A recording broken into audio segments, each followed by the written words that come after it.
No one in that room truly believed Mason belonged there. Not in his off-brand suit, not with his second-hand watch, not with a daughter he was raising alone on a budget that barely covered rent. Eleanor Whitmore made sure everyone knew it. She leaned across the dinner table, smiled like she was doing him a favor, and said, "A man like you should know his place." She meant it as a dismissal. She assumed that was the end of him. She was wrong. 3 years later, Mason didn't just walk back into her world. He owned every piece of it. If you think this story ends with apologies, you haven't yet seen what a quiet man does with 3 years. The lights inside the Reed Capital Advisors office came on before 6 every morning, and they stayed on long after the rest of the building had gone dark. The office sat on the 14th floor of a mid-tier tower on South Wacker Drive. Not the prestigious address that lined the riverfront, not the kind of floor where investment bankers entertained clients with skyline views and chilled bottles of something imported. It was a practical space, 8 desks, 2 glass-walled meeting rooms, a whiteboard covered in notation that never fully got erased between Monday and Friday. The carpet was functional. The coffee machine was commercial grade. Mason Reed had chosen the space the same way he chose most things, on the basis of what it was, not what it signaled. He was 38 years old, and every decision he had made in the past 4 years had been deliberate. The divorce had been the kind that strips a man down to his load-bearing walls. 6 years of marriage, 1 daughter, and a legal settlement that transferred the house, a significant portion of his retirement account, and most of his liquid savings to a woman who had decided, not unreasonably, that she was done waiting for a version of the marriage that was never going to arrive. Mason had not contested much. He assessed what mattered most, made his calculations, and took the custody arrangement. He signed what needed signing, and he left. Reed Capital launched 11 months after the papers were finalized. 8 employees, no institutional backing, no family money behind it. Just a methodology he had spent 15 years developing inside other people's firms and a list of 5 clients who trusted his judgment enough to follow him out. Every evening at exactly 6 o'clock, Mason set down whatever he was working on and left. Not because the work was finished, the work was never finished, but because 6 was the hour his daughter came home from school, and he had decided early on that she would never walk into an empty apartment. It was a rule he made for himself quietly, without announcement, and maintained without exception. He did not talk about it at the office. It required no explanation. He left at 6. He returned before sunrise. The people at Reed Capital had long stopped noticing. That autumn, Mason had been tracking a cluster of commercial real estate operators who had expanded aggressively in the years after the pandemic and were beginning to show the structural consequences of that ambition. The pattern was not new to anyone who had watched enough credit cycles play out from beginning to end. Surface revenues that looked strong, occupancy rates reported in their most favorable configuration, and underneath it all, a short-term debt architecture that had been engineered for a refinancing environment that had since shifted materially. 3 companies on his active tracking list were displaying early-stage versions of the same structural problem. Whitmore Group was one of them. But in the autumn of that year, Mason had not yet decided to move on the position. He needed more information, and he was constitutionally incapable of acting on an incomplete thesis. He registered for the Midwest Commercial Real Estate Conference, an annual gathering of investors, operators, and advisors from across the region, not because he expected it to change anything, but because information gathered in person was almost always richer than information gathered from a screen. It was one of 10 items on his calendar for the month. The second morning of the conference was where the trajectory of the following 3 years began, though neither Mason nor Charlotte Whitmore would have identified it that way at the time. Charlotte was presenting the 3rd session, a 40-minute overview of Whitmore Group's boutique hotel expansion strategy, targeting 3 Tier 2 markets in the Midwest and Southeast. She was 34 years old, and she had constructed the presentation herself. Every assumption sourced, every projection accompanied by its own sensitivity range. She did not rely on the Whitmore name to carry the room, which was notable in a conference circuit where legacy brands often substituted reputation for rigor. Her occupancy modeling was precise, her segmentation logic was layered, and when she hit the slide on projected revenue per available room growth, she flagged without prompting that the underlying fill rate assumption was still being validated internally, reflected a conservative interpretation of the available comp data. It was the kind of professional transparency that was rarer at those events than it should have been, and Mason noted it. He found her during the networking break in the atrium after her session ended. He introduced himself without ceremony and asked her, directly, whether the fill rate model treated leisure recovery and group booking recovery as a single curve or had separated them. because the suppression effect on group business in the first 2 quarters following a full floor renovation typically ran steeper and longer than the recovery in leisure. Charlotte looked at him for a moment, the evaluation that passes across a person's face when they are deciding whether a question is being asked to challenge or to understand. She decided it was the second. She told him the model was running both categories on the same recovery curve, that she had flagged the same concern internally 3 weeks earlier, and that she was waiting for revised data from the operations team before she would update the projection. Mason nodded. Charlotte handed him her card without being asked. He gave her his. They went back to their respective afternoon sessions, and that, for the moment, was the whole of it. The email came 8 days later. Charlotte had gone back to the model, separated the booking categories, and rebuilt the fill rate projection with independent recovery assumptions for each. She sent Mason the revised 1-page summary with a brief note saying she thought he might find the revision relevant to whatever he was working on in the space. He responded the next morning with a 2-page analysis showing that the separated curve model changed the projected break-even timeline by approximately 8 months, which carried downstream implications for the debt service schedule if any renovation cycle extended past the midpoint of the projected window. He added no pleasantries. Neither did she. They were two people who recognized the same language immediately in each other and had no interest in wasting time on formalities that the language didn't require. They had coffee 3 weeks later at a place near the river that Charlotte chose because it was quiet enough to hold a real conversation. They met again the following week. The third meeting became dinner, and it was Charlotte who had proposed it. She said plainly that she wanted 2 uninterrupted hours with someone who did not look at her as a function of her family name or a vehicle for access to Eleanor Whitmore's network. She was not bitter when she said it. She was stating an observable fact about the social environment she inhabited. Mason listened without offering a reaction. He asked about her actual role at Whitmore Group, about the distance between what she proposed in strategy sessions and what got approved, about Jackson's expanding footprint in the company's decision-making since their father's death 3 years earlier. He did not offer opinions about any of it. He asked questions. Somewhere in the second hour of that dinner, Charlotte noticed that no one had asked her what she wanted. Not what would serve Whitmore Group's interests, not what Eleanor expected, not what the family needed her to want, just what she, Charlotte, actually wanted. It was a disorienting realization. She did not fully answer it that night, and Mason did not press. By the time Charlotte invited Mason to the family's Friday dinner, they had been seeing each other for close to 3 months. She had thought carefully about the decision. She had concluded that her mother's opinion of the men in her life was a variable she had been organizing herself around for too long, and that the practice had cost her more than she had been willing to acknowledge.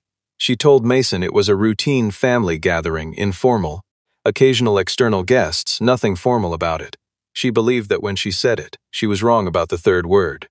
The Whitmore property sat on 4 acres north of the city, behind a gate that opened onto a driveway long enough to feel like a statement before anyone reached the front door. The dining room could seat 20. That evening there were 5. Eleanor at the head of the table, Jackson and his wife on one side, Charlotte and Mason directly across from them. The table was set formally, despite the gathering having been described as casual. Eleanor had arranged it that way, and everyone present understood what the formality communicated. It was the environment of a woman conducting an evaluation and wanting the physical setting to reflect the terms of it. The first half hour was polite in the manner of a well-structured deposition. Eleanor asked Mason about his company with the attentiveness of someone cataloging responses. 8 employees, founded 4 years earlier, focused on mid-market commercial real estate advisory with a capital markets component. She repeated the word 8 with a small nod, not agreement, but the nod of a person confirming a hypothesis. Jackson conducted the more probing examination, asking about assets under management, transaction volume, notable placements, recent deal flow, leaning forward with the practiced ease of a man who had spent years making other men feel they were being interviewed for something they might not get. Mason answered every question without elaboration and without embellishment. He gave clean, accurate responses and performed neither humility nor confidence. He was simply present, which was somehow more unsettling to Jackson than either alternative would have been. It was Eleanor who brought the room to a different quality of silence. She set her wine glass down with a deliberateness that had weight behind it. Not the weight of carelessness, but the weight of intention, the gesture of a woman who had been thinking about what she was going to say for the duration of the meal and had decided the moment had arrived. She looked at Charlotte when she spoke, not at Mason. Her voice was measured in the way of a person who has said a difficult thing enough times in private that it no longer requires emotional effort. She said that she had never made a habit of interfering in Charlotte's personal decisions and did not intend to change that now, but that a family carrying institutional responsibility of the kind the Whitmores carried owed something to the integrity of its future. A man running 8 employees, she continued, with a history of a marriage that had not held. That was not the foundation upon which a family with their standing needed to anchor its next generation. She was not framing it as a suggestion. She was not asking for a response. She was issuing a judgment at a dinner table with the composure of someone who had never once had to account for the consequences of a judgment rendered in that room. No one said anything. Charlotte held herself very still. Jackson studied his wineglass with the concentrated attention of a man working hard not to show the expression forming beneath the surface. Mason placed his silverware across his plate in the manner of someone who has finished a meal and is done with the table. He touched the corner of his mouth with the linen napkin, folded it, and set it to the left of the plate. He stood up. He said, with a quietness that occupied the room more completely than volume would have, that the dinner had been excellent and that he thanked Eleanor for her hospitality. Then he walked to the front door without haste. Charlotte followed him outside. The driveway was cold, lit from above by the lamppost at the gate. She said she was sorry that Eleanor did not speak for the family, that she would address it directly. Mason stopped her with a slight motion of his head. He said there was nothing for her to apologize for, that Eleanor had said what she genuinely believed, and that honesty, even the kind that was not designed to be kind, was something he was capable of respecting. He looked at Charlotte for a moment with an expression that was not hurt and not anger, and not the performance of composure. It was something quieter and harder to name, the expression of a man who has just received a piece of information that confirms what he already suspected and is deciding what to do with it. Then he walked to his car and drove south toward the city. Charlotte stood on the front steps and watched until the taillights disappeared at the end of the long driveway. She did not go back inside for several minutes. What she did not know, what she had no reason to suspect, was what Mason did when he got home that night. He sat at his desk, opened his laptop, and pulled up the Whitmore Group file for the first time in 6 weeks. 3 weeks passed without contact between them. Mason was not punishing Charlotte with the silence, and he was not processing an emotional injury. He was working. He called Julian Mercer into his office on a Thursday morning and told him he needed a full structural due diligence report on Whitmore Group, not a surface-level analysis, but a complete audit, debt schedule, covenant terms, subsidiary relationships, vendor contracts going back 3 years, and a careful pass through the disclosed financials to identify any pattern that diverged from what the public documents suggested. Julian was the best person Mason knew at finding the number behind the number. He took 14 days. When he came back, he set a 2-inch stack of documents on Mason's desk, sat down across from him, and said with the flatness of a man who had seen a great deal and was still capable of being surprised that Mason was not going to believe what was in there. What the report contained was not spectacular in the sense of being dramatic. It was spectacular in the way that slow-motion structural failures always are when you finally see the full picture assembled, methodical, almost inevitable in retrospect, and completely invisible to anyone who had not been looking at the right numbers in the right sequence over the right period of time. Whitmore Group was carrying $340 million in total debt. Of that total, $120 million was corporate bond issuance scheduled to mature in 19 months. The refinancing environment had shifted materially since those bonds were issued. Interest rate conditions had tightened, and the current market spread would add somewhere between 60 and 90 basis points to the cost of any replacement issuance. That number was manageable in isolation. In combination with everything else Julian had uncovered, it was not. The everything else was Jackson. Over the prior 18 months, Jackson Whitmore had executed a series of service and procurement agreements with 3 vendor intermediaries at rates running between 22 and 31% above comparable market benchmarks for equivalent services. Julian had traced the corporate structures behind 2 of the intermediaries, one chain of holding companies registered across 2 states, resolved to a limited liability entity in which Jackson held an indirect beneficial interest.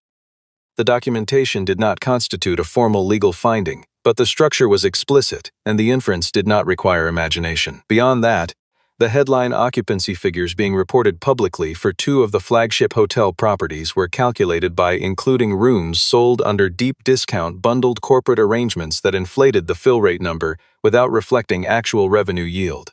The accounting methodology was technically defensible under the standards being applied. The picture it created of the company's operating performance was not accurate. Mason read the full report twice, in sequence, without stopping. Then he asked Julian one question: where were the bonds trading on the secondary market? Julian said 74 cents on the dollar and declining. Mason said to begin buying in small lots, through separate broker channels, on a timeline extended enough to keep each individual transaction below the mandatory disclosure threshold that would have made the accumulation visible. Julian had known Mason for 9 years and had never seen him act on incomplete information. He asked no questions about the method. Over the following 4 weeks, Mason structured the acquisition vehicle. He reached out to 2 former colleagues from his institutional years, men who had observed him work in conditions of genuine uncertainty and had watched him be right often enough to constitute a track record. They capitalized a special purpose vehicle with a name that identified nothing about its purpose or its backers. Reed Capital would serve as strategic advisor and sole decision authority. The acquisition mandate was specific: accumulate sufficient combined equity to trigger the extraordinary board meeting provision in Whitmore Group's corporate charter, which under Article 14, Section 3 required 30% combined shareholding to invoke. The objective was not to dismantle the company or extract value from its decline. The company had real assets, a coherent core business, and one person inside it with both the understanding and the capability to stabilize and lead it. The objective was to hold enough of the company to change the direction in which it was moving. Charlotte reached out first, about a month after the Friday dinner. She sent Mason a short message saying she was no longer going to apologize on behalf of her mother, but that she wanted to know whether he was doing all right. He replied that he was fine, that he had been occupied with something time-intensive, and asked if she was free the following week. She was. They met at their usual place near the river, and whatever tension had accumulated in the intervening month released itself back into the register that had always characterized their time together: direct, unhurried, real. Mason listened to her more carefully than before, though his manner toward her showed nothing of the change. She talked about Whitmore Group, the refinancing exposure she had been tracking with quiet concern for months, the independent analysis she had commissioned outside the company's internal finance function because she no longer trusted the numbers reaching senior leadership, the meeting she had eventually scheduled with Eleanor to walk through the risk picture. Eleanor had listened, Charlotte said. Eleanor had told her Jackson was already handling it. Mason asked whether Eleanor had read to page 7 of the analysis. Charlotte looked at him with a particular expression. She asked why he would ask that specific question. He said he was curious. He said nothing more about it.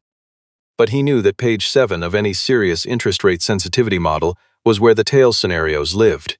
The scenarios that showed what happened if refinancing costs came in at the high end of the range rather than the midpoint. And if Eleanor had reached that page and still chose Jackson's reassurance over Charlotte's documented concern, then the problem was not a lack of information. It was a governance structure that had organized itself around the wrong person. The second year of the position building moved without incident from the outside.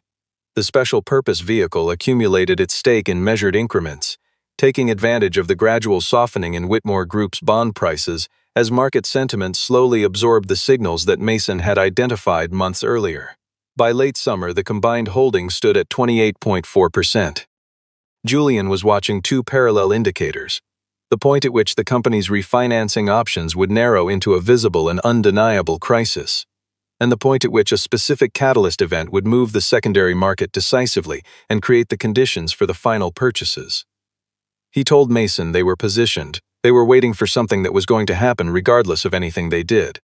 Mason did not tell Charlotte what was coming. He had thought about it. He had sat with the question carefully over multiple evenings and reached a conclusion that he knew she would challenge when the full picture eventually reached her.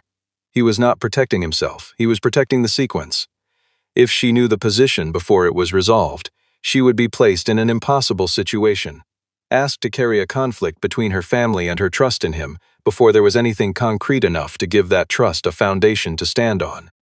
The right moment to tell her was not before the facts settled into a shape that could be described clearly and completely. It was after. He had calculated this the way he calculated everything, not without feeling, but with precision.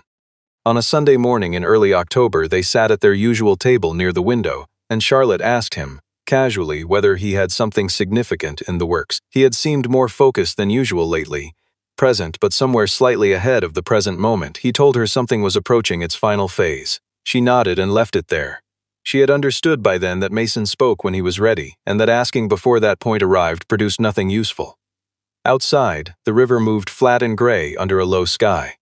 The story broke on a Monday.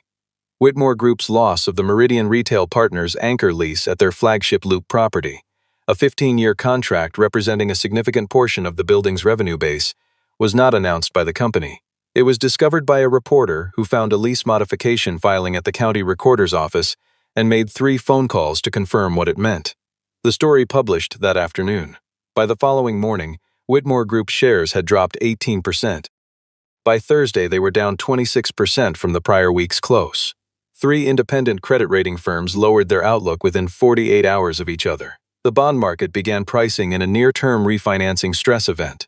The decline was not a rumor. It was arithmetic arriving on schedule. Inside Whitmore Group, the response was controlled panic organized to resemble decisive leadership. Eleanor convened an emergency session. Jackson presented a liquidity plan centered on the accelerated sale of 2 non-core properties, a move positioned as a demonstration of financial flexibility and a source of cash to manage the nearest-term debt obligations. Charlotte laid out with documentation why the plan would damage the company further rather than stabilize it. Distressed asset sales during a period of share price decline sent a clear signal of financial distress to the broader market, compressing the valuation of remaining holdings and tightening the terms available for the refinancing conversation that was now unavoidable. The 2 problems would amplify each other. Jackson said Charlotte was thinking tactically when the situation required strategic vision. Eleanor heard both arguments and made her choice. It was not Charlotte's. That Thursday evening, Charlotte called Mason. She did not approach it with any personal framing. She asked him directly whether he thought the situation at Whitmore Group was recoverable. He was quiet for a moment. He said yes, but not through the approach currently being pursued.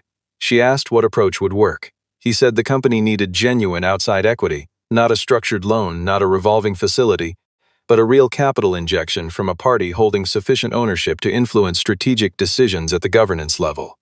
She was quiet on the line for a moment. She asked if he knew of anyone who might be in that position. He said he would look into it. He called Julian that same night and gave one instruction: complete the remaining purchases. By the following morning, the combined stake stood at 31.2%. Julian confirmed the number. Mason drafted the formal request for an extraordinary board session, reviewed it for 40 minutes, and sent it by secure delivery at 11 o'clock that night. The document bore his name and the name of the vehicle. Reed Capital Strategic Partners. He closed his laptop and went to bed. The document arrived at Whitmore Group's outside counsel at 9 the following morning. The lead attorney read it once, verified the charter provision against the certified shareholding audit attached to the filing, and called Eleanor Whitmore at 9:17. Eleanor listened without interrupting. When the attorney finished, she asked 2 questions: the name of the filing entity, and how 31% of her family's company had accumulated in the hands of a single coordinated position without anyone in her organization detecting it. The attorney explained the special purpose vehicle structure, the tranched purchases through separate broker channels, each individual transaction calibrated to remain below the disclosure threshold that would have flagged the accumulation. Every step had been executed in full compliance with applicable securities regulations. Eleanor thanked the attorney and ended the call. She sat with the phone in her hand for a while after that, in a way she had not sat with anything in a very long time. The extraordinary board session took place 8 days later. Between the filing and the meeting, Eleanor's attorneys reviewed every document in the certified shareholding package and found nothing to challenge. Jackson made 2 calls to people he described as allies who might be able to block or delay the session. Both calls came back empty. The charter provision was unambiguous, and Mason's legal team had drafted the filing with the precision of people who anticipated every objection before it was made. The session could not be deferred. Eleanor told her son 2 days before the meeting to come prepared to listen rather than to perform. He did not take the advice particularly well. The conference room at Whitmore Group's headquarters was glass-walled on 2 sides, looking down into an interior atrium 14 floors below. Eleanor and Jackson sat on one side of the long table. Mason and Julian sat on the other. There were no additional staff, no administrative support, no audience. The room had the quality of settled air that occupies a space where the leverage has already been fully counted, and both sides understand what the count revealed. Jackson opened by asking Mason to state his intentions directly. He used the formal register of a man trying to establish that he was still in a position of authority. Mason connected his laptop to the display system, said he would present the analysis in full and take questions afterward, and began without waiting for a response. Julian set one hand flat on the table when Jackson started to speak over the second slide, and said quietly to allow the presentation to finish. There were 28 slides. No decorative elements, no narrative warm-up, no language designed to manage reactions before the facts arrived. The first 8 slides laid out the complete debt structure. Bond maturity timeline, projected refinancing cost under current market conditions, 3-year cash flow model under the current operating trajectory using a realistic rather than optimistic occupancy curve. The following 6 slides documented the procurement pattern, the vendor intermediaries, the above-market contract rates, the corporate chain connecting one intermediary to a beneficial ownership interest attributable to Jackson Whitmore. Mason stated clearly that the material had not been presented to any regulatory body, and that no formal allegation was being made. He was presenting it as evidence of a governance failure that had materially elevated the company's cost structure over an extended period. The remaining slides addressed the gap between reported and yield-adjusted occupancy at the 2 flagship properties, followed by a 12-month forward cash flow projection under the existing trajectory. The base case deficit was $47 million. Jackson interrupted twice. The first time, Mason paused, waited without expression, and resumed at the exact word where he had stopped. The second time, Julian's hand came to rest on the table again, and Jackson did not try a third time. Eleanor did not interrupt at any point. She sat with her hands flat on the table and watched every slide from beginning to end. The final slide contained the proposal. Reed Capital Strategic Partners would invest $85 million into Whitmore Group through a new equity issuance, sufficient to retire the bond obligations approaching maturity, restore operating liquidity, and eliminate the need for the distressed asset sales that would otherwise accelerate the company's deterioration. In exchange, 3 conditions, stated as non-negotiable. Jackson Whitmore would resign from all executive and operational roles, effective upon signing. An independent board would be constituted with 3 directors from outside the Whitmore family, and Charlotte Whitmore would be nominated to the position of Chief Executive Officer, with full operational authority for a minimum term of 4 years. Jackson stood. His voice was controlled in the way that requires visible effort to maintain. He said what Mason was doing was coercion. He said it was extortion repackaged in the language of corporate governance. Mason looked at him steadily. He said Jackson was welcome to have the terms reviewed by any legal counsel he chose, and that he would wait as long as that process required. Eleanor raised one hand. She did not look at Jackson when she did it. She said his name once. Jackson sat down. For the first time since the session began, Eleanor looked directly at Mason. The eye contact held past the length that professional exchange normally permits. Then she said she wanted 10 minutes alone with him. Julian rose without being asked. Jackson hesitated, and Eleanor looked at him the way a person looks when no further instruction should be necessary. He followed Julian out of the room. The quality of silence in a room with 2 people is different from the silence of a larger group. Eleanor folded her hands on the table and told Mason in a flat voice that he had done this because of Charlotte. It was a conclusion, not a question. Mason said he had done it because it was the most sound acquisition opportunity he had identified in 5 years, and that those 2 things were not in conflict, but that she should understand the sequence accurately. The investment thesis existed independently of anything personal. He paused. Then he said that Charlotte was fully capable of leading the company, that this was a fact Eleanor had possessed the information to recognize long before he walked into this room, and that he had not created that capability. He had simply built a structure around what was already there. Eleanor was quiet for an extended time. She looked at the table surface, not at him, in the manner of someone conducting interior work that they are not yet prepared to make visible to another person. Then she asked what the CEO nomination condition became if Charlotte declined the position. Mason said the decision belonged entirely to Charlotte. The condition specified that she be offered the role, not that she be required to accept it. If Charlotte declined, the board would conduct a structured search, and Mason's team would participate in that process as a principal shareholder with a legitimate interest in the outcome. Eleanor looked up from the table. She nodded once, small, contained, unhurried, the gesture of a person who has spent a lifetime being certain and has arrived without warning at a moment where certainty has stopped being available. The agreement was executed 72 hours later. Jackson's departure was documented as a voluntary resignation, paired with an exit package and a confidentiality provision covering the vendor relationship findings. Eleanor retained the title of chairman of the board. All operational matters would route through the chief executive from the date of signing. She signed with the pen she kept in her jacket pocket, the same pen she had used to execute every significant agreement for 19 years, and she did not speak when she set it down on the table. Charlotte received the nomination letter on a Tuesday afternoon, delivered through the board's outside counsel, and she read it with her office door closed. She read it a second time. Then she called Mason and asked if he had something to explain to her. They met at the coffee shop by the river. In the first cold week of November, the windows fogged from the gap between the air outside and the warmth within. Mason arrived before her and was already seated when she came through the door. He did not start with a preamble or a frame. He told her everything in sequence, the tracking analysis going back to the autumn before they met, the SPV structure, Julian's full due diligence report, the accumulation strategy and its mechanics, the 2-year timeline from the night he came home from the Friday dinner until the moment he sent the board filing. He told her about the bond purchases, about the independent audit, about the 3 conditions he had drafted in his own words and reviewed alone before sending.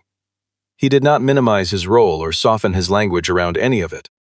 Charlotte listened without interrupting for the full length of it, which was not a small thing for a woman accustomed to identifying the core of an argument quickly and redirecting from there. She let him finish completely. When he finished, she asked him one question. She asked whether he had considered telling her earlier. He said he had considered it and decided against it because doing so would have required her to choose between her family and her trust in him before either side of that choice had anything real to stand on. He had not wanted to place that weight on her without a concrete outcome on the other side of the scale. She looked at him for a long moment. She said it was simultaneously the most thoughtful and the most suspicious answer she had ever received in the same sentence. Something shifted in her face then. Not resolution, not forgiveness exactly, but the expression of a person who has decided to stay present with something complicated rather than compress it into something easier to hold. She accepted the nomination the following week. The board meeting at which she was formally appointed lasted 40 minutes. Eleanor voted in favor, along with the 3 independent directors and Mason's representative. Jackson was not in the building. His office had been cleared 2 days earlier. On the afternoon of her first official day in the role, Charlotte sat at the desk in the corner office on the 32nd floor. Eleanor's office for 19 years, now hers. She had replaced the chair. She had changed very little else. The view to the east showed the lake going flat toward the horizon. Below, the city arranged itself in the pattern she had known since childhood, and the bridges moved over the river at intervals that had always seemed to her like a kind of patient punctuation. Eleanor came to the office that afternoon. She had never knocked on that door in 19 years and did not knock now. She stood in the doorway and looked at the room, the desk, the 2 monitors, the liquidity schedule on one screen and the operating model on the other. On the credenza behind Charlotte sat a framed photograph, the same family photograph that had occupied Eleanor's office for years but reframed, the way things look when someone has taken what was there before and decided to keep it but make it their own. Eleanor looked at the photograph for a moment. She placed one hand on the doorframe. Then she turned and walked back down the hallway without a word.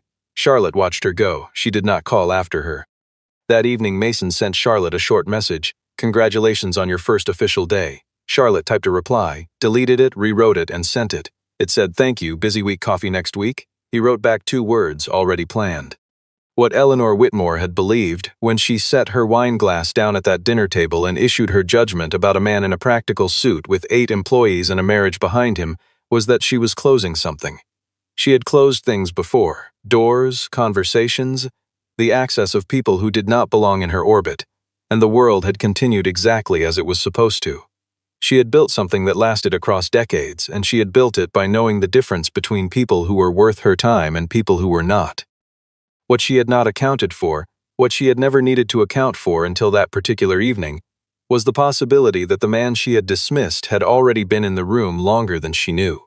That the suit she had read as a signal of limitation was a deliberate choice rather than a constraint, and that the patience she had interpreted as an absence of ambition was, in fact, the most expensive and most precisely deployed resource he possessed.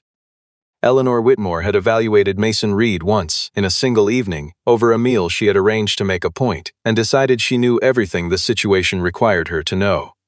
Mason had been evaluating Whitmore Group for 2 years before he ever made a move. He had not acted out of injury, and he had not acted out of revenge.